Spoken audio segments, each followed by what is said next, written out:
మొట్టమొదటగా అనంతగిరిపల్లి గ్రామ సర్పంచ్ గారికి, అలాగే వార్డు మెంబర్లకి, గ్రామస్తులకి, ఇక్కడ ఉన్నటువంటి జనుల ప్రతినిధులైనటువంటి దైవజనులకి, మరి Shalom global ministry founder and president గారైనటువంటి సుజాతమ్మ గారికి, కన్వీనర్ గారికి, మంచి సంగీతాన్ని అందించినటువంటి తమ్ముడికి, పాటలు పాడినటువంటి సోదరిమణులకి, సోదరులకి, స్థానిక సంఘ పెద్దలకి, ముఖ్యంగా సాయి గారికి, సాయి గారి తల్లిదండ్రులకి, వారి వదిన గారికి, వారి కుటుంబానికి, ఇక్కడ ఉన్నటువంటి సోదర సోదరిమణులందరికీ కూడా పేరు పేరున నా హృదయపూర్వకమైనటువంటి క్రిస్మస్ శుభాకాంక్షలు తెలియచేస్తూ ఉన్నాను. మీ అందరికీ వందనములు తెలియచేస్తూ ఉన్నాను. ప్రియమైనటువంటి దేవుని వారలారా, దేవుడు అతడు ఒక శక్తిమంతుడు.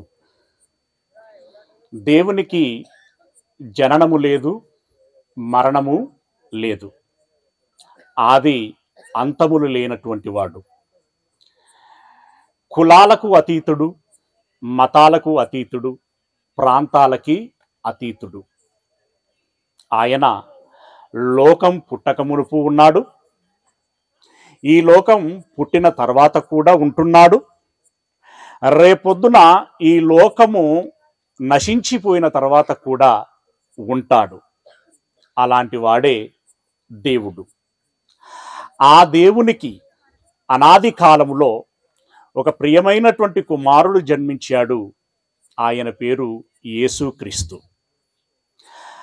జన్మించినటువంటి యేసుక్రీస్తు దేవుని యొద్ద నుండి తగిన శక్తిని పొందుకొని, తగిన జ్ఞానాన్ని పొందుకొని, తగిన ఉద్దేశాలను పొందుకొని, దేవుని సంకల్పం చొప్పున ఈ సమస్త ప్రకృతిని కలగజేసినటువంటి గొప్ప శిల్పకారుడు యేసుక్రీస్తుల వారు. అందుకే కలిగి ఉన్నది ఏదియు ఆయన లేకుండా కలగలేదు. ఈ నేలను కలగజేసిన వాడు ఆయన, ఈ నింగిని కలగజేసినటువంటి వాడు ఆయన, ఆకాశం అందున్నటువంటి సూర్య చంద్ర నక్షత్రాదులని కలగజేసినటువంటి వాడు ఆయన, గాలినేంటి, నీరునేంటి, రకరకాలైనటువంటి ఈ వృక్షములను, అందమైనటువంటి ఆహ్లాదకరమైనటువంటి ఈ ప్రకృతిని కలగజేసినటువంటి వాడు ఆయన, ఈ జీవరాశులను కలగజేసినటువంటి వాడు ఆయన. ఆయనే కలగచేశాడు, ఆయనే నడిపిస్తున్నాడు. చివరికి రాజ్యములను ఏర్పాటు చేసినటువంటి వాడు ఆయన, రాజ్యాధికారములను ఏర్పాటు చేసినటువంటి వాడు ఆయన. ప్రధానులైనను, సింహాసనులైనను, ఉన్నవి అయినను, రాబోవైనను అన్నింటినీ ఏర్పాటు చేసి నడిపించేటువంటి వాడు యేసుక్రీస్తు. అలాంటి యేసుక్రీస్తు ఒకనాడు టర్కీ దేశము కావచ్చు, మరొక నాడు ఇజ్రాయేలు దేశం కావచ్చు, ఆ పిమ్మట ఐగుప్తు దేశము కావచ్చు, ఆ పిమ్మట పుట్టుకు వచ్చినటువంటి రకరకాల దేశాలతో పాటు భారతదేశం కూడా ఏర్పాటు చేయబడింది. భారతదేశంలో ఉన్నటువంటి రాజ్యములైనను, రాజ్యాధినేతలైనను, ప్రధానులైనను, సింహాసనములైనను, ఈరోజు నడిపించబడుచున్నటువంటి ప్రభుత్వములన్నీ కూడా క్రీస్తు యేసుల వారి ఆధీనములో ఉన్నవి. ఇక్కడికి మేఘము వస్తున్నదన్నా, గాలి వస్తున్నది అనన్నా, వర్షము కురుస్తున్నది అనన్నా, నేల నుండి మొక్క మొలుస్తున్నది అనన్నా, అది పూస్తున్నది, కాస్తూ ఉన్నది, పంట పండుచూ ఉన్నది, పండిన పంట మన కడుపులోనికి వస్తూ ఉన్నది, మన హృదయము ఉల్లాసభరితముగా ఉంటున్నది అనంటే అది యేసుక్రీస్తు మూలముగా. అలాంటి యేసుక్రీస్తుకి స్వదేశము, విదేశము అనేటువంటిది ఉండదు. ఆయన అందరివాడు, అందరికీ కావలసినటువంటి వాడు. ఆయన లోకనాథుడు, లోక రక్షకుడు. ఆయనే మనకు దిక్కు, ఆయనే మనకు మొక్కు. అలాంటి యేసుక్రీస్తుల వారి విషయంలో మనము రాజకీయము చేయవలసినటువంటి అవసరత లేదు, రాద్ధాంతము చేయవలసినటువంటి అవసరత లేదు. ఆయన మనందరికీ కావలసినటువంటి వాడు, మనందరికీ కావలసినటువంటి వాడు. అలాంటి యేసుక్రీస్తు ఈ లోకములోనికి ఎందుకు వచ్చాడు అనేటువంటి విషయాన్ని ఇక్కడ ఉన్నటువంటి మనం అందరము తెలుసుకోవాలి. ఈ శబ్దము ద్వారా దయచేసి శబ్ద కాలుష్యమని భావించకండి ప్రియతమ సోదర సోదరిమణులారా, గ్రామవాసులారా. సవినయముగా మీకు విన్నపం చేసుకుంటున్నాను. ఒక సత్యమును, ఒక జ్ఞానమును, నిజమై ఉన్నటువంటి దానిని మీ దృష్టికి తీసుకువచ్చేటువంటి ప్రయత్నం చేస్తున్నాను. దయచేసి పక్కన మాట్లాడకూడదండి. ఇక్కడ ఎవరున్నారు సహోదరులు? టెంట్ పక్కన, మన ఈ సైడ్ వాల్ పక్కన అన్నయ్యలు, మీరు ఎవరు మాట్లాడకూడదండి. దయచేసి ఎవరైనా వాళ్ళకి ఇన్ఫార్మ్ చేయండి.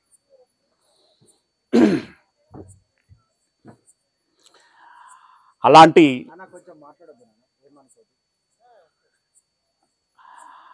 శకపురుషుడు, యుగ పురుషుడైనటువంటి,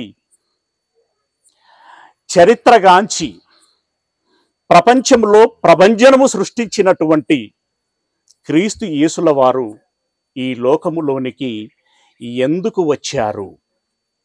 దీని పూర్వపరాలు మనకు తెలియాలి అనంటే, ఈరోజు క్రైస్తవులకి మూల పురుషుడిగా ఎంచబడుచున్నటువంటి వాడు, ఇస్లాము సోదరామణులకి సోదరులకి కూడా మూల పురుషుడిగా ఎంచబడినటువంటి వాడు, ఇజ్రాయేలు దేశములో ఉన్నటువంటి యూదులైనటువంటి వారికి కూడా మూల పురుషుడిగా ఎంచబడినటువంటి వాడు. ఆయన పేరు అబ్రహాము. అవునా? అబ్రహామును దేవుడు పిలిచాడు, ఏర్పాటు చేసుకున్నాడు, దీవించాడు, ఆశీర్వదించాడు. ఆ ఆశీర్వాదములో భాగంగా అప్పుడు ఆయన కూడా ఊహించనటువంటి అద్భుతమైనటువంటి భవిష్యత్తు సంబంధమైనటువంటి సంగతిని తెలియచేసి ఉంటున్నాడు. ఏమిటది అని మనం చూసినట్లయితే, ఆదికాండము 22వ అధ్యాయము, ఆదికాండము బైబిల్ ఉన్నటువంటి వారు దయచేసి అందరూ తెరిచి చూడాల్సిందిగా మనవి చేస్తున్నాను.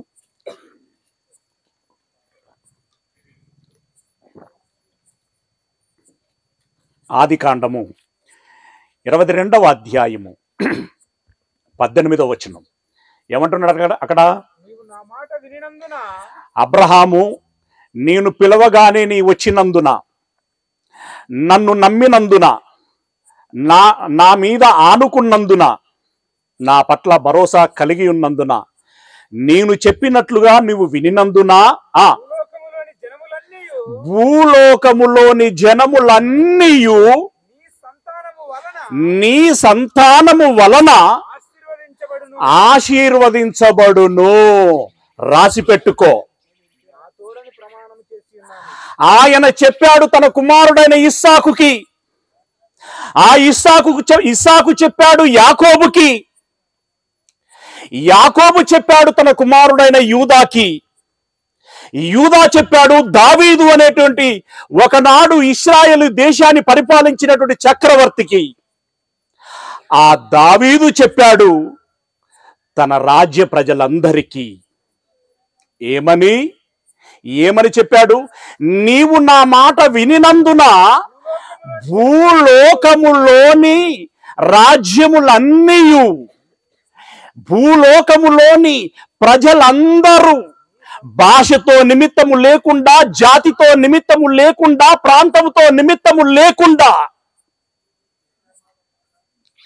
అతడు ఇశ్రాయేలీయుడా అన్యుడా అనేటువంటి తారతమ్య భేదము లేకుండా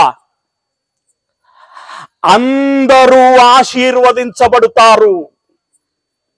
ఎవరి ద్వారా? నీ సంతానము ద్వారా ఆశీర్వదించబడతారు అని అన్నాడు.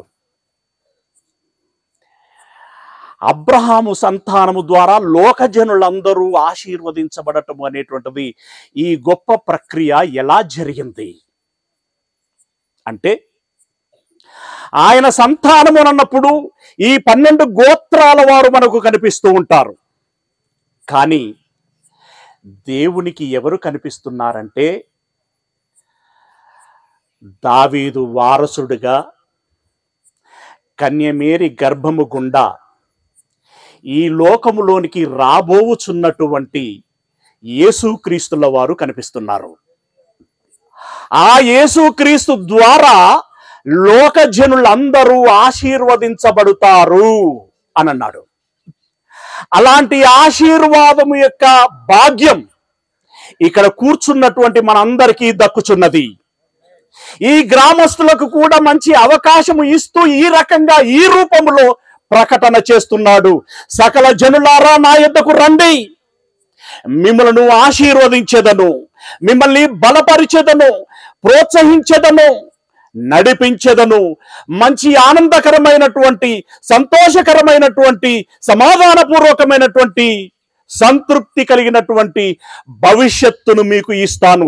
ఈ లోక జనులలో ఎవరు ఇయ్యలేనటువంటిది, ఎవరి నుండి కానటువంటిది నేను ఇస్తాను అని చెప్పగలిగేటువంటి వ్యక్తి ఈ లోకములోనికి వస్తాడు అని అబ్రహాము గారికి దేవుడు వాగ్దానం చేశాడు. దేవుడు సత్యవంతుడు, మాట ఇచ్చి తప్పేటువంటి వాడు కాదు. ఆయన మాట ఒకసారి సెలవయ్యిందంటే అది నెరవేర్చబడాలి తప్ప, 600 అది ఆగకుండా జరగాలి తప్ప అది వ్యర్థంగా వెనకకి రాదు. ఆ వాగ్దానం మేరకి 2000 సంవత్సరాల క్రితం ఇజ్రాయేలు దేశంలో పుట్టినటువంటి ఒక కన్యక అయినటువంటి మరియ, పవిత్ర బిడ్డ, ఆ మరియ గర్భములో శరీరమును ధరించుకొని ఈ లోకములోనికి ప్రవేశించినటువంటి వాడు యేసుక్రీస్తు. ఆ సంతానము యేసుక్రీస్తు అని చెప్పి బైబిల్లో రాయబడి ఉన్నది. క్రైస్తవులైనటువంటి వారు మీరు గమనించుకోవలసినటువంటి విషయం ఏంటంటే, మీరు చదువుకోవటానికి రెఫరెన్స్ ఇస్తున్నాను, ఇక్కడ నేను దాన్ని ఎక్స్ప్లెయిన్ చేయను. గలతీలో రాసిన పత్రిక 3వ అధ్యాయము 16వ వచనము, లోక జనులందరూ ఈ సంతానము ద్వారా ఆశీర్వదించబడతారు అన్నప్పుడు దేవుని దృష్టిలో ఎవరున్నారు, ఎవరిని దృష్టిలో పెట్టుకొని ఈ మాట అన్నాడు అనేటువంటి విషయం అక్కడ రాయబడి ఉంటుంది. రైట్. ఇక ఆయన వచ్చి ఈ లోక జనులందరినీ ఎలా ఆశీర్వదిస్తున్నాడు. ప్రియులారా, జన్మించడం అందరం జన్మిస్తున్నాం, అన్యులైనా క్రైస్తవులైనా. పెరగటం అందరం పెరుగుచున్నాం. చదువులు, ఉద్యోగాలు, వివాహాలు, సంతానము, గృహాలు, వాహనాలు, వీటన్నిటి విషయంలో, చివరికి జననము, మరణము, వీటన్నిటి విషయంలో అందరికీ సమానంగానే జరుగుతుంది. అది దేవుడు లోకమును కలుగచేసినప్పుడే, మొదటి మానవుడైనటువంటి ఆదాముకు జన్మనిచ్చినప్పుడే ఏర్పాటు చేసినటువంటి ఓ చక్కని ఏర్పాటు. ఆ ఏర్పాటులో భాగంగా అన్నీ సవ్యంగా జరుగుచూ పోవుచున్నవి. ఇందులో తారతమ్యాలు ఏమీ ఉండవు, భేదములు ఏమీ ఉండవు. అయితే ఒక విషయం ఏంటి అనంటే, నమ్ముకున్నందుకి, యేసయ్యని నమ్ముకున్నందుకి మనకు కలిగేటువంటి ప్రయోజనం ఏమిటి, నమ్ముకోనటువంటి వారు కోల్పోవచ్చున్నటువంటి భవిష్యత్ ఏమిటి, ఇది మనం అర్థం చేసుకోవలసినటువంటి విషయం. పరిశుద్ధుడిగా ఈ లోకములోనికి ప్రవేశించినటువంటి క్రీస్తు యేసుల వారు చేస్తున్నటువంటి ఒక గొప్ప, లేదా చేసినటువంటి ఒక గొప్ప పని ఏమిటి అనంటే, అపోస్తలుల కార్యములు అందరూ తీయండి, 3వ అధ్యాయము 25-26 వచనాలు. అపోస్తలుల కార్యములు 3వ అధ్యాయము 25-26 వచనాలు. ఏం చెప్తున్నాడు? ఆ ప్రవక్తలకును, అంటే అబ్రహాము మొదలుకొని, మోషే మొదలుకొని, సమూయేలు మొదలుకొని, యెషయా, దావీదు, ఇర్మియా, హోషియా, జకర్యా, ఇలాంటి ప్రవక్తలు ఎంతమందైనా ఆ ప్రవక్తలు మొదలుకొని దేవుడు అబ్రహాముతో నీ సంతానమునందు భూలోక వంశములన్నీయు, అయ్యలారా మీ వంశములేంటి, మీ గోత్రములేంటి, మీ పితరులెవరు, ఎక్కడ పుట్టినవారు, ఎక్కడ పెరిగినటువంటి వారు, ఎక్కడి నుండి వచ్చినటువంటి వారు, వాళ్ళెవరైనా సరే భూలోకములోని సకల వంశములన్నీయు ఆశీర్వదించబడునని చెప్పి మీ పితరులతో చేసినటువంటి నిబంధనకును మీరు వారసులై ఉన్నారు. దేవునికి స్తోత్రం కలుగును గాక. ఏమంటున్నాడు? పితరులకు వాగ్దానం చేస్తే ఆ వాగ్దానమునకు మనం ఏమై ఉన్నామట? వారసులమై ఉన్నాం. అంత గొప్ప వారసత్వపు హక్కు అనంతగిరి పల్లి ప్రజలకు కూడా వచ్చింది. మీరు పుచ్చుకుంటారా లేదా తిరస్కరించుకుంటారా? ఆ స్వేచ్ఛ, స్వాతంత్రం, ఆ తీర్మానం, ఆ నిర్ణయం మీకు ఉంది, ఆ హక్కు మీకు ఉంది. దాన్ని సద్వినియోగం చేసుకుంటారో దుర్వినియోగం చేసుకుంటారో అది మీ ఇష్టం. వాగ్దానములకు వారసులుగా చేయాలని దేవుడు చూస్తున్నాడు. ఇక్కడ ఉన్నటువంటి వారు దానికి వారసులము అవ్వాలని కోరుకుంటున్నటువంటి వాళ్ళు ఎంతమంది? కోరుకుంటున్నటువంటి వారు మీరు కుడి హస్తమును లేపి ఆమెనండి. ఒక అమ్మ మంచిగా నిద్రపోతుంది. నువ్వే అమ్మ జోలపాట పాడినట్టుకుందా? మరి కొంతమంది ఇట్లే లేపిళ్ళు. నాకు కావాలని బలమైనటువంటి కాంక్ష ఉన్నటువంటి వారు ఉత్సాహంతో ఉంటారు, ఉజ్జీవంతో ఉంటారు. వారు వ్యక్తం చేసేటువంటి అభిప్రాయం చాలా బలంగా, గట్టిగా చెబుతారు. అవునా? అవును. దేవుడు వాగ్దానం చేసినటువంటి ఆ వాగ్దానానికి మేము సహితం వారసులం అవ్వాలి అని అనుకుంటున్నామన్న వారు ఆమేన్. అమ్మా ఆమేన్ అన్నారు. Very good. ఆమేన్ అన్నటువంటి వారికి అవునుగాక. రైట్. మరి ఇప్పుడు ఎలా ఆశీర్వదిస్తున్నాడు? ఏమని ఆశీర్వదిస్తున్నాడు? డబ్బుల ముచ్చట్లు చెప్పకండి. ఈ లోక సంబంధమైనటువంటి ఆస్తుల గురించి, ఐశ్వర్యముల గురించి, అధికారముల గురించి, ఉద్యోగాల గురించి, వ్యాపారాల గురించి ఆయన చెప్పటము లేదు. అది ఒకనాటి ముచ్చట, అబ్రహాము కాలము నాటి ముచ్చట. యేసుక్రీస్తుల వారు ఈ లోకములోనికి వచ్చే నాటి వరకు ఉన్న ముచ్చట.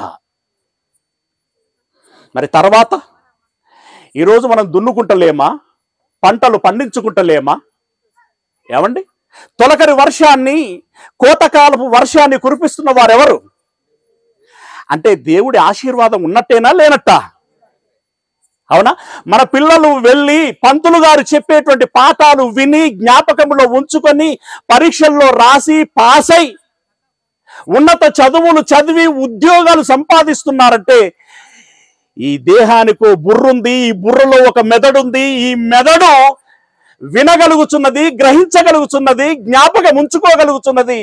సందర్భాన్ని బట్టి వివేకముతో విచక్షణ కలిగి చెప్పగలుగుతున్నది.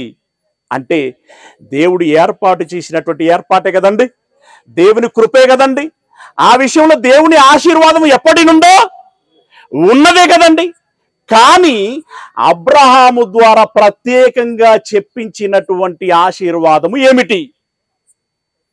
ఇది మనందరికీ తెలియాలి. ఇది మనమందరము పొందుకోవాలి. ఇది మనమందరము అనుభవించాలి. అప్పుడే దానికి సార్థకత. దేనికి? వాగ్దానమునకు. మనం విన్నటువంటి దానికి, మనం ఎరిగినటువంటి దానికి, మనం ఏ ఆశతోనైతే దేవుని సన్నిధిలోనికి వస్తున్నామో, ఏ ఆశతోనైతే ప్రార్థన చేస్తున్నామో, పాడి స్తుతిస్తున్నామో, దానికి సార్థకత జరగాలి. ఏంటి? ఏమనుకోకూడదు. మీరు నాకు ఏం చెప్పకపోయినా దేవునికి ఏం వినబడుతుంది? ఇప్పుడు నేను అడిగిన దానికి మీరు ఏమైనా చెప్పకుండా దాచుకున్నారనుకోండి, దేవునికి అది తెలుస్తుందా తెలియదా? ఇప్పుడు మీరు ఏం చెప్పకుండా దాచుకున్నారనుకోండి, దేవుని దృష్టిలో మీరు ఎవరన్నమాట? అంతే కదా? మీరు అబద్ధికులా యథార్థవంతులా? అబద్ధికులా యథార్థవంతులా? ఏమండి, ఇక్కడ మేము దేవుణ్ణి ఎరిగిన నాట నుండి పొరపాటున కూడా మేము అబద్ధం ఆడలేదండి అన్న వాళ్ళు మీ కుడి చేయొద్దండి. ఆ పెద్ద ఆయనకి ఎత్తాడు, ఆయనకు ఒకసారి చప్పట్లు కొడదామా? ఏం పేరండి? సాయి గారి తండ్రి ఆయన. అబ్బా, వావ్, ఆయన పేరే పెట్టుకున్నావా? అంటే ఆనాటి అబ్రహాము లోకానికి రక్షణ వస్తుంటే, ఈనాటి అబ్రహాము ఈ అనంతగిరి పల్లికి ఆశీర్వాదము వస్తున్నది. రావాలి గాక, రావాలి గాక. మరి అసలు ముచ్చట ఏంటండి? మీరు ఎవరు ఎత్తలేదు ఏంది? మీకు తెలుసా, అబద్ధికులు దేవుని రాజ్యమును స్వతంత్రించుకున్నారు. ఒక మాట నిజమమ్మా, పుట్టినాక తెలిసింది ఇక్కడ ఒక లోకం ఉన్నదని. అంతేనా? అంతకుముందే తెలుసా మీకు? మనం జన్మించాకనే కదా తెలిసింది ఇక్కడ ఒక లోకం ఉందని. ఇదేంది? ఆమెనంటాంది, గంట కొడుతుంది అనమాట. రైట్. మరణించాక తెలుస్తుంది మరో లోకమున్నదని. అది దేవుడున్న లోకం కాదంటే పాతాళ లోకం. అయితే పరిశుద్ధుడైనటువంటి దేవుడు,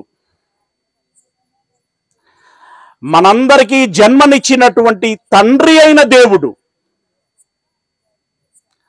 తానేం కోరుకుంటున్నాడంటే, భూమి మీద వారికి ఇవ్వబడినటువంటి ఆయుష్లో వారికి ఇవ్వబడినటువంటి జీవిత విలువ ఏదైతే ఉంటున్నదో దానికి సార్థకత చేసుకొని పరిశుద్ధుడనైనటువంటి నా యొద్దకు వారు రావాలి. సార్థకత అన్నప్పుడు మనందరికీ అవయములు కలిగినటువంటి దేహం ఇవ్వబడింది కదండి. కళ్ళెందుకు ఇచ్చాడు? చెవులెందుకు ఇచ్చాడు? నోరెందుకు ఇచ్చాడు? చేతులెందుకు? కాళ్ళెందుకు? ఈ దేహం ఎందుకు? ఈ దేహాన్ని ఎందుకైతే ఇచ్చాడో దానికి సార్థకత జరిగించినప్పుడు ఆ సార్థకత కూడా ఎలాంటి సార్థకత జరగాలి అనంటే, నేనిచ్చినటువంటి దేహాలు నీతి సాధనాలుగా వాడబడాలి. దేవుడు పరిశుద్ధుడు. దేవుడున్నటువంటి లోకమునకు మనం వెళ్ళాలంటే పరిశుద్ధులు మాత్రమే వెళ్ళగలుగుతారు. అంతే కదండి? అవును. మన పిల్లలున్నారు, వారు బయటికి వెళ్ళి పేడ దొక్కి, మలము దొక్కి, మోరీలలో దుర్లి, మురికంతా అంటించుకొని, నల్లటి కంపుతో వారు మమ్మీ అని ఇగిలించుకుంటూ పెద్ద దర్వాజా కాడికి రాగానే మీరు చూస్తే ఏమంటారు? అక్కడ ఆగండి. నీ కొడుకు వస్తానంటుంటే ఆగుమని ఎందుకు అంటున్నావు? వాడి దగ్గర ఏమున్నది? నిన్న ఇంపుగానే ఉండే, ఇప్పుడు ఏమయ్యాడు? కంపయ్యాడు. మరి కంపైనటువంటి ఆ బిడ్డను నువ్వేం చేస్తావు? అటు నుండి అటే జాలట్లకు తీసుకుపోయి, జాలట్ అంటే తెలుసా?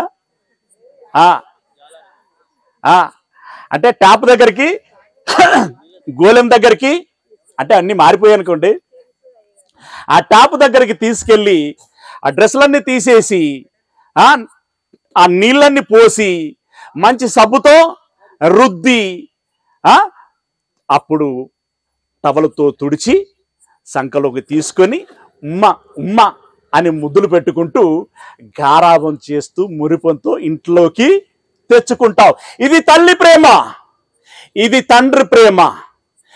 దేవుడు నరులందరినీ యథార్థవంతులుగా పుట్టించి ఉంటున్నాడు.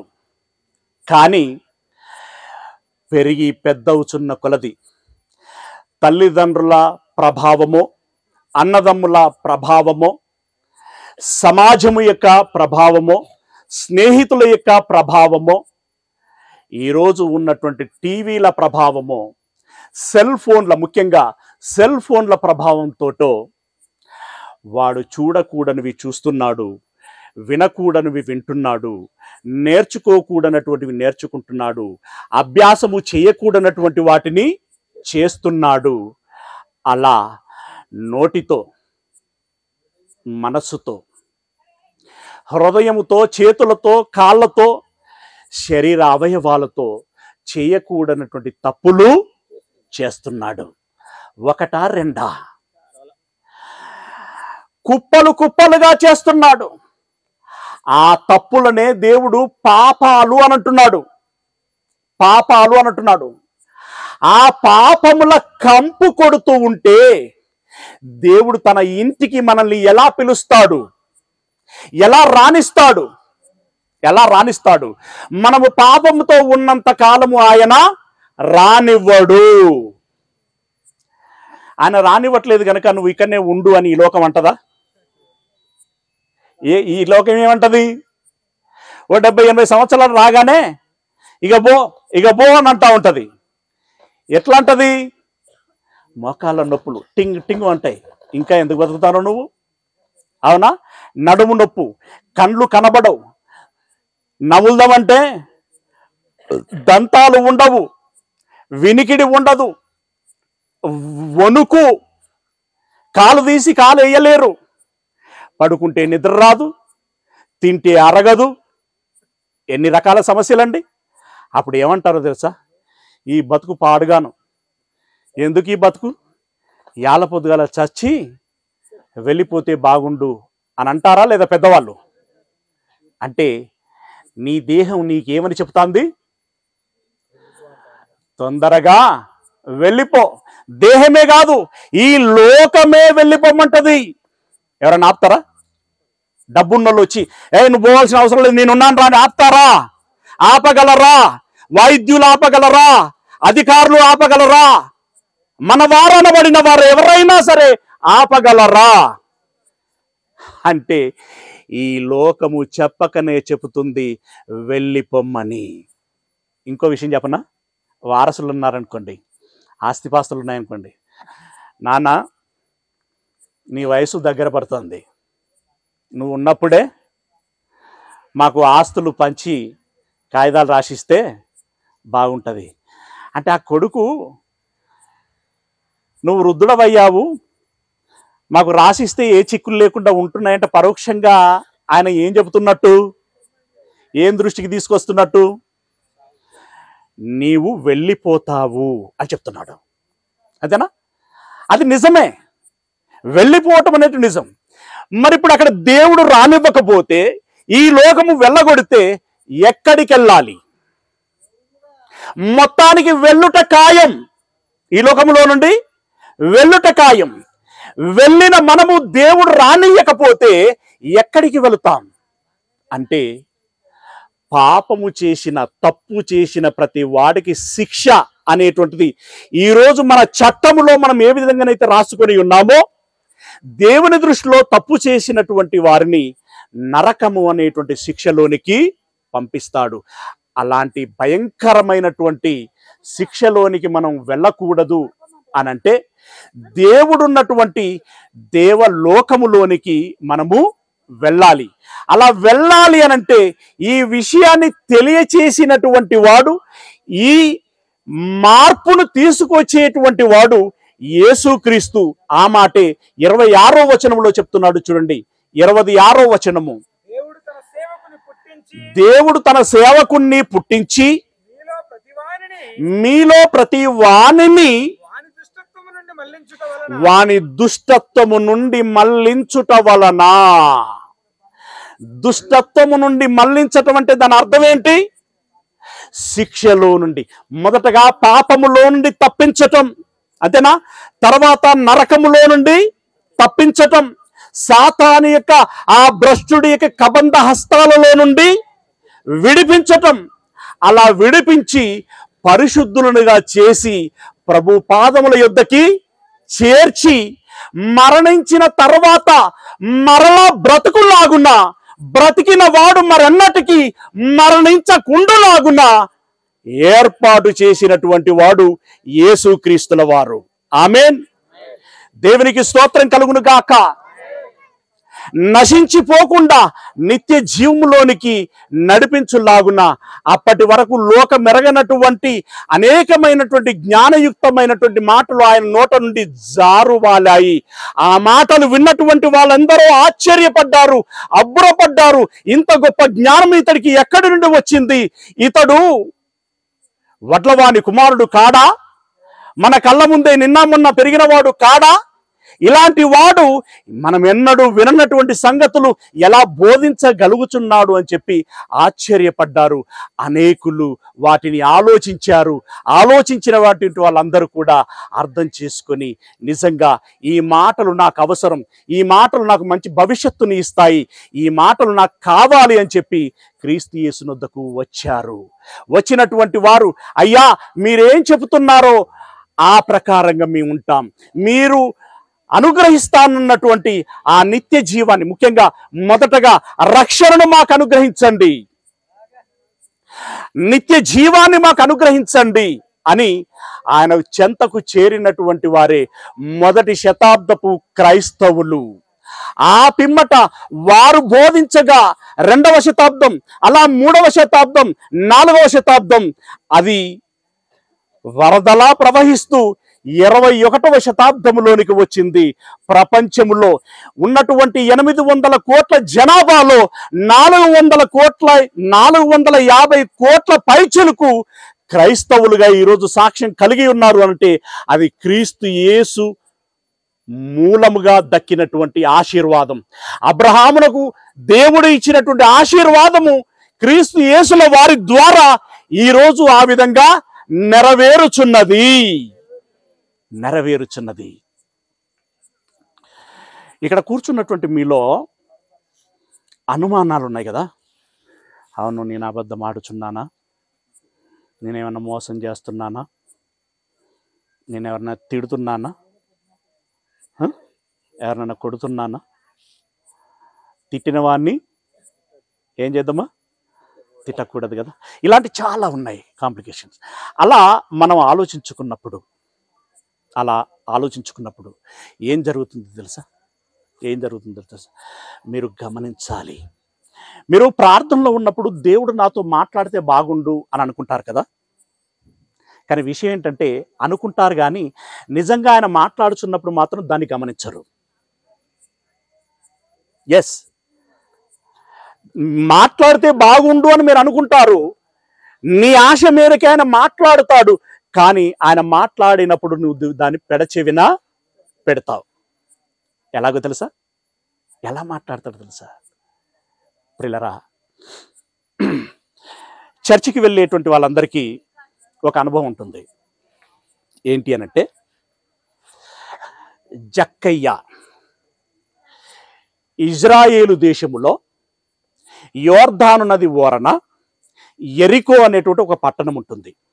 ఆ పట్టణములో సుంకమును వసూలు చేసేటువంటి జక్కయ్య అనేటువంటి ఒక వ్యక్తి ఉంటాడు. అయితే నార్మల్గా ట్యాక్స్ కొంత ఉంటుంది, కానీ ఈయన ఏం చేసేవాడంటే జనుల రక్తమును త్రాగేటువంటి వాడు. పన్ను పావులైతే ఆయన రూపాయి పీల్చేటువంటి వాడు. అలాంటప్పుడు ఎంతటి వారైనా నలిగిపోతారు కదండి. అది సామాన్యులైతే మరింత నలిగిపోతారు. అలా అనేక కుటుంబాలను హింసించినటువంటి వాడు ఆయన. అలా అనేక రకాలైనటువంటి పాపము చేసినటువంటి వాడు ఆయన.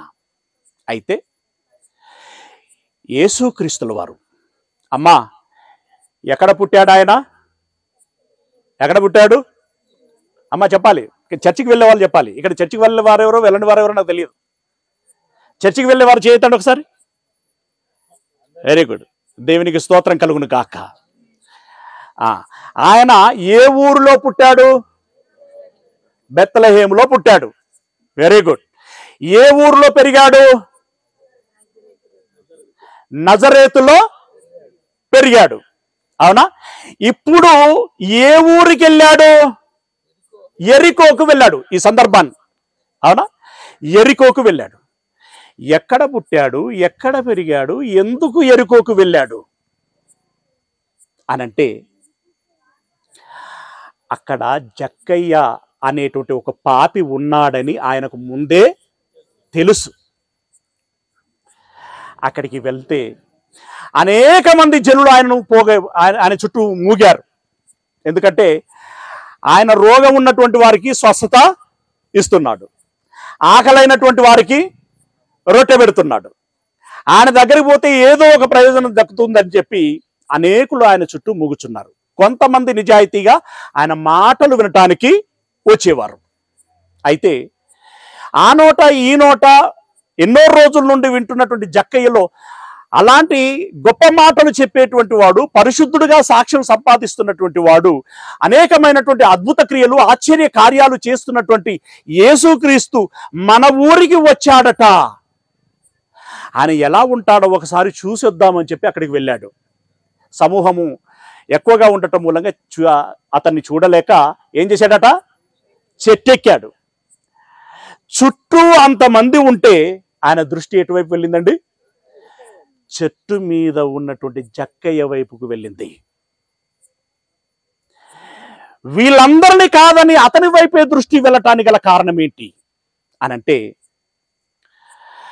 నశించిన దానిని వెతికి రక్షించుటకే మనుష్య కుమారుడు ఈ లోకములోనికి వచ్చాను. ఎస్, ఎవరు పాపముతో ఉన్నారో, మ్రగ్గిపోతున్నారో, ఎవరు మరణిస్తే నశించి నరకానికి జారిపోబోతున్నారో వారిని ఆదుకోవాలనేటువంటి ఆర్తనాదాలు చేయబోయేటువంటి వారి యొక్క కేకలను ఆపాలి అనేటువంటి ఉద్దేశంతో యేసుక్రీస్తుల వారు వారిని వెతుక్కుంటూ వారి యొద్దకి వెళ్ళాడు. అలా ఆ చెట్టు మీద ఉన్నటువంటి జక్కయ్యను చూసి, జక్కయ్య అక్కడ కూర్చున్నావేంటయ్యా, నేంటికి వద్దాం అనుకుంటున్నాను అంటే, ఆయన ఒక్కసారిగా ఊహించని పరిణామం కదండి. సరే, ఆనందముతో ఉక్కిరి బిక్కిరైపోయి దిగి ఇంటిలోనికి వెళ్ళిన తర్వాత ఆయన 2 మాటలు చెప్పాడు. ఏం చెప్పాడండి? అయ్యా, నేను అన్యాయముగా సంపాదించినటువంటి సంపాదనలో 50% అంటే సగం అని అన్నాడు. అక్కడ సగం బీదలకి ఇచ్చేదను, ఇంకా సగం ఎవరి యొద్దనైతే నేను అన్యాయముగా పుచ్చుకున్నానో వారికి 4 అంతలుగా చెల్లించేదను. అంటే ఇప్పుడు ఆయన దగ్గర ఎంత ఉంచుకునే అవకాశం ఉందండి? ఆయన దగ్గర ఎంత ఉంచుకునే అవకాశం ఉంది? దాదాపుగా పూర్తిగా ఇచ్చేస్తున్నాడు. 4 అంతలంటే లెక్క మనం ఒకసారి ఊహించవచ్చు కదండి, కదా? సగం బీదలకు ఇచ్చేశాడు, మిగిలిన సగంలో 4 అంతలు చెల్లించేస్తాను అంటున్నాడు. ఎంత మిత్తిలేసుకున్నా అంత వస్తుందా? ఒకసారి ఆలోచించండి. ఇచ్చేస్తాను అన్నాడు. అంటే ఇప్పుడు జక్కయ్య గారు ఎంత మారారండి? ఎంత మారారు? యేసు ప్రభుల వారు కోరుకున్నంతగా మారారు.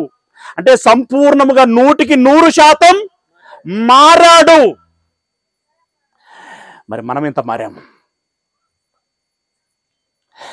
మనకు ఇష్టమైనంత మారామా? దేవుడు కోరుకున్నంతగా మారామా? మనకిష్టమైనంత మారితే కుదరదమ్మా. దేవుడికి నచ్చినంతగా మారాలి, 100% మారాలి. మారుతారా? మారుతామన్న వాళ్ళు మేము మారుతాము దేవా అని గొంతెత్తి చెప్పండి దేవుడికి. కష్టమైతుంది కదా. కష్టమవుతుంది కదా, ఆ కష్టములో నుండి ఈగి బయటికి వస్తేనే మనకు రక్షణ దొరుకుతుంది. ఎస్, మన అలవాట్లని, మన పద్ధతులని, మన ఇష్టాలని, మన కోరికలని విడిచిపెట్టాలంటే మనకు కష్టంగానే అనిపిస్తుంది. కానీ అర్థం చేసుకొని వాటిని విడిచిపెట్టగలిగితే మనం ఊహించనటువంటి అద్భుతమైనటువంటి ఆశ్చర్యకరమైనటువంటి భవిష్యత్తును మనం పొందుకోగలుగుతాం. ఎస్, ఇక అక్కడి నుండి అంటే చాలా ప్రాంతాలు తిరుగుతున్నాడు ఆయన 3.5 సంవత్సరాలలో, ఎక్కడ ఆగకుండా తిరిగాడు. అక్కడ నుండి సమరయ అనేటువంటి ప్రాంతంలో ఉన్నటువంటి సుకారు అనేటువంటి ఒక గ్రామానికి వెళ్ళాడు. మనం అప్పుడు లేం కదా, అప్పుడు మనం ఉంటే వచ్చాడు చెప్పుకోవచ్చు. ఓకే, కరెక్ట్, మీరు చెప్పింది రైట్, మీరే కదా చెప్పింది, మీరా? Okay okay right. సుకారు అనేటువంటి గ్రామానికి వచ్చాడు, రైట్, మీ మాట చూపింది రైట్. ఆ గ్రామమునకు వచ్చి ఎక్కడికి వెళ్ళాడండి ఆయన? ఇప్పుడు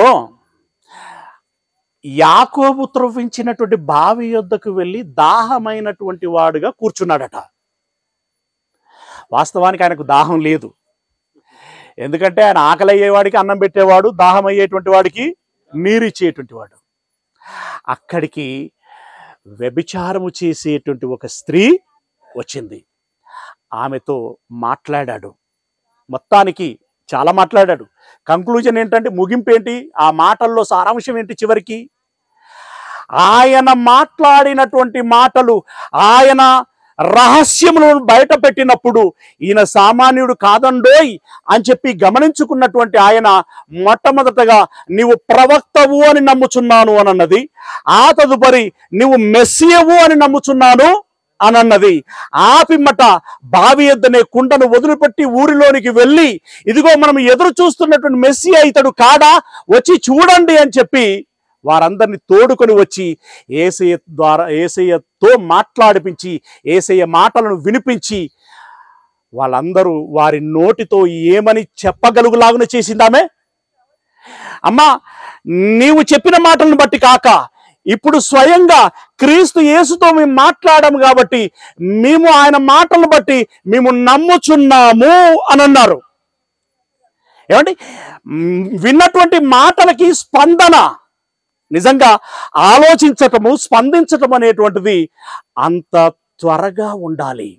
చూద్దాంలే, చేద్దాంలే, చచ్చేటప్పటికి చూద్దాంలే, ఆయన వచ్చేటప్పటికి చూద్దాంలే, ఈ చూద్దాంలే అన్నది ఏమవుతుంది? కాస్త ఏమండి, రోజులు ఆగుతాయా? సూర్యుడు ఉదయిస్తాడు, అస్తమిస్తాడు, రోజులు గడుస్తూనే ఉంటాయి, మాసాలు గడుస్తూనే ఉంటాయి, సంవత్సరాలు గడుస్తూనే ఉంటాయి. ఈ లోపు మన ఆయుష్ ముగిసిపోతూనే ఉంటుంది. చనిపోతాం. మార్పుతో చనిపోతే పరలోకం, మారకుండా చనిపోతే పాతాళం, నరకం. మరి మీకు నరకం కావాలంటే మీ ఇష్టం, కానీ పరలోకం కావాలంటే మట్టికి మీరు మారాలి. మనమందరము మారాలి. ప్రియ దేవుని వారలరా, ఈరోజు యేసుక్రీస్తును గురించినటువంటి మాటలు ఏదో ఇలాంటి సందర్భాలలో ఏదో కొన్ని మాటలు చెప్పటం మూలంగా ఏమవుతాయి అయితే అయి ఉండొచ్చు, అది చూసినోడెవడు, కానినోడెవడు, ఎరిగినోడెవడు అనేటువంటి ఒక జాస్తి మనలో పెరగడానికి అవకాశం ఉంటుంది. కానీ దాన్ని ప్రత్యక్షంగా అనుభవించినటువంటి వారికి దాని విలువేంటో తెలుస్తుంది. యేసే నిజమైనటువంటి రక్షకుడు అని చెప్పి ఒక పౌలు లాంటి మహానుభావుడు సాక్ష్యం ఇచ్చినటువంటి సందర్భాలు మనకు కనబడతాయి. అయితే ఈ సందర్భంగా మీ అందరికీ ఒక బలమైనటువంటి విషయాన్ని మీ దృష్టికి తీసుకొచ్చి ముగించాలి అనుకుంటున్నాను. క్రిస్మస్ అంటే ఏదో ఇలా చెట్టు పెట్టుకొని, అంటే పెట్టిన వాళ్ళని హర్ట్ చేయటం నా ఉద్దేశం కాదు. ఇలా బెలూన్లు కట్టుకొని, ఇక ఇప్పుడు ఎట్లా కొత్త బట్టలు కొనుక్కుంటాం, ఇంటికి సున్నాలు వేసుకుంటాం. సున్నాలు మీన్స్ ఇప్పుడు పెయింట్లన్నీ, అవునా? తర్వాత పిండి వంటలు చేసుకుంటాం. ఇక ఆ 25వ తారీఖున మటనో చికెనో తెచ్చుకొని బిర్యానీలు వండుకొని గుమగుమలాడుతుంటే ఇక తినుడు, అవునా? ఇది మనము క్రిస్మస్ అని ఫీల్ అవుతున్నాం. ఇంకా కేక్ ఏమో ఉందో మరి, ఇక్కడ ప్లానింగ్ ఉందా? ఇలా సో ఉంటాయి. అంటే మీరు కేక్ కోసుకొని తినటాన్ని నేను తప్పుపట్టట్లా, కానీ నిజమైనటువంటి క్రిస్మస్ ఎప్పుడవుతుందో తెలుసా? నిజమైనటువంటి క్రిస్మస్ ఎప్పుడవుతుందో తెలుసా? ఇక్కడ మనకు భౌతికంగా కళ్ళకు కనబడేటువంటి కార్యములు చేసుకుంటే ఇది క్రిస్మస్ కాదు. నిజమైనటువంటి క్రిస్మస్ ఏంటి? ఇప్పుడు యేసు జన్మించాడని మనకు తెలుసు. 30 సంవత్సరాలు అమ్మా నాన్నల దగ్గర ఇంట్లో ఉన్నాడని తెలుసు. 3.5 సంవత్సరాలు ఎక్కడ తిరిగాడు? ఊరు వాడ, గలిలయ ఏంటి, యూదయ ఏంటి, సమరయ ఏంటి, ప్రతి పట్టణము, ప్రతి వీధి, ప్రతి గుమ్మము తడుతూ ఆయన తిరిగాడు. పనిపాట లేకనా? ఎందుకు తిరిగాడు ఆయన? సత్యమును తెలియచేయటానికి తిరిగాడు.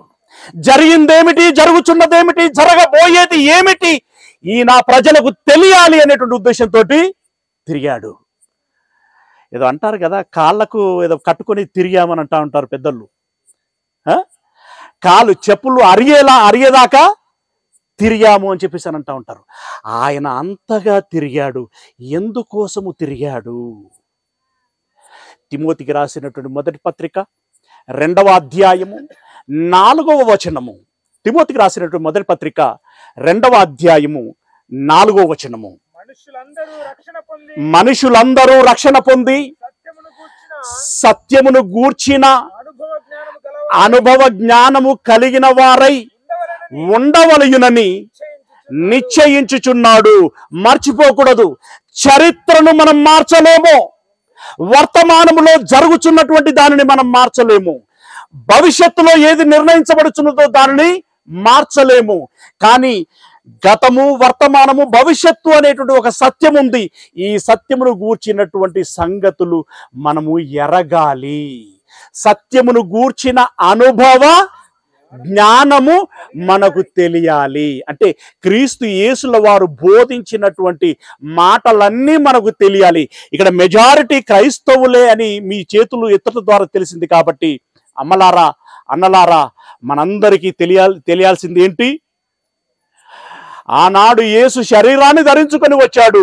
ఈరోజు వాక్యం రూపంలో మన యుద్ధకు వచ్చాడు, ఉన్నాడు. ఈ 66 పుస్తకాల సారాంశం మనకు తెలియాలి. అవునా? తెలుసుకొని మనసు మార్చుకొని పరిశుద్ధమైన పవిత్రమైనటువంటి బ్రతికి దేవుడిచ్చినటువంటి ఈ దేహముతో దేవునికి ఇష్టమైనటువంటి క్రియలు చేసి ఏం పొందుకోవాలట? సత్యమును గూర్చిన అనుభవ జ్ఞానము కలిగిన వారై ఏమన్నాడు? దానికి ముందు మాట ఏమన్నాడు? మనుషులందరూ రక్షించబడాలి. మనుషులందరూ రక్షించబడాలి. ఊరి వాళ్ళను కోరుకుంటున్నాను, ముఖ్యంగా ఈ టెంట్ కింద ఉన్నటువంటి మీ అందరినీ కోరుకుంటున్నాను. మనమందరము సత్యమును గూర్చిన అనుభవ జ్ఞానము కలిగిన వారై దేవుడు అనుగ్రహించే రక్షణను మనము పొందుకోవాలి. రక్షణ అంటే మారు మనసుతో బాప్తిసం తీసుకొని తొలి అడుగు వేశాం. గమ్యమనేటువంటి పరలోకమునకు చేరునంతగా మలి అడుగులు వేస్తూనే ఉండాలి. అలా మీరందరూ వేయాలని మనసారా కోరుకుంటున్నాను. యేసు ప్రభుల వారు 2000 సంవత్సరాల క్రితం ఎందుకు వచ్చారు? మత్తయి సువార్త ముగింపు 20వ అధ్యాయము 28వ వచనము ఏమంటున్నాడు? మత్తయి సువార్త 20వ అధ్యాయం 28వ వచనము. అలాగే మనుష్య కుమారుడు పరిచారము చేయించుకోవటానికి రాలేదు, కానీ పరిచారము చేయుటకును, అంటే సేవ చేయటానికి, ప్రేమ పంచటానికి, పరిచారము చేయుటకును, అనేకులకు ప్రతిగా విమోచన క్రయధనముగా. ఏ విమోచన? పాప విమోచన క్రయధనముగా తన ప్రాణమును ఇచ్చుటకును వచ్చెను. అంటే పాపము నుండి విమోచించి పరిశుద్ధతలోనికి నడిపించి రక్షణ భాగ్యము కలిగించి నిత్య జీవము, నిత్య స్వాస్థ్యము, నిత్యానందం, సంతోషం, సమాధానం, సంతృప్తి అనేటువంటి ఒక మంచి భవిష్యత్తును ఇవ్వాలి అని చెప్పి ఆయన సిలువలో మరణించి రక్తాన్ని కార్చటానికి వచ్చి ఉన్నాడు.